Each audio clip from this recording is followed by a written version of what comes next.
চট্টগ্রামে ১৫৭ বোতল ফেন্সিডিল উদ্ধারসহ ২ জন মাদক ব্যবসায়ী গ্রেপ্তার। মাদক পরিবহনে ব্যবহৃত একটি ট্রাক জব্দ করেছে র্যাব।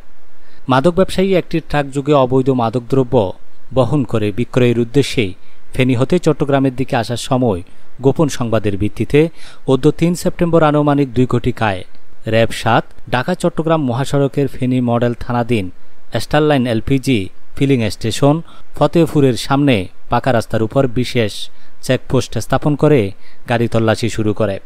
এ সময় চেকপোস্টের দিকে আসা সন্দেহজনক একটি হলুদ রঙের বড় ট্রাককে থামানোর সংকেত দিলে উক্ত ট্রাকটি চেকপোস্টের কাছে থামিয়ে ২ জন ব্যক্তি সুকৌশলে পালানোর চেষ্টাকালে র্যাব সদস্যরা আসামি পিয়ার মোহাম্মদ ও জিয়াব উদ্দিন বাবুল প্রকাশ রুবেলকে আটক করতে সক্ষম হয়।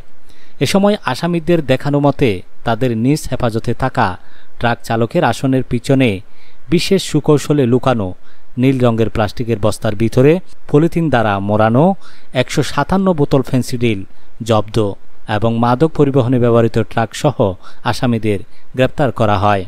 র্যাব জানায় তারা দীর্ঘদিন যাবৎ সুকৌশলে মাদকদ্রব্য ফেনী জেলার সীমান্তবর্তী এলাকা হতে স্বল্প মূল্যে সংগ্রহ করে পরবর্তীতে চট্টগ্রাম সহ পার্শ্ববর্তী জেলার বিভিন্ন মাদক ব্যবসায়ী ও মাদক সেবনকারীদের নিকট অধিক মূল্যে বিক্রয় করে আসছিল। উদ্ধারকৃত মাদকদ্রব্যের আনুমানিক মূল্য ২ লক্ষ টাকা। গ্রেপ্তারকৃত আসামিদের এবং জব্দকৃত মাদকদ্রব্য ও ট্রাক সংক্রান্তে পরবর্তী আইনানুগ ব্যবস্থা গ্রহণের নিমিত্তে ফেনী জেলার ফেনী মডেল থানা পুলিশের নিকট হস্তান্তর করা হয়েছে।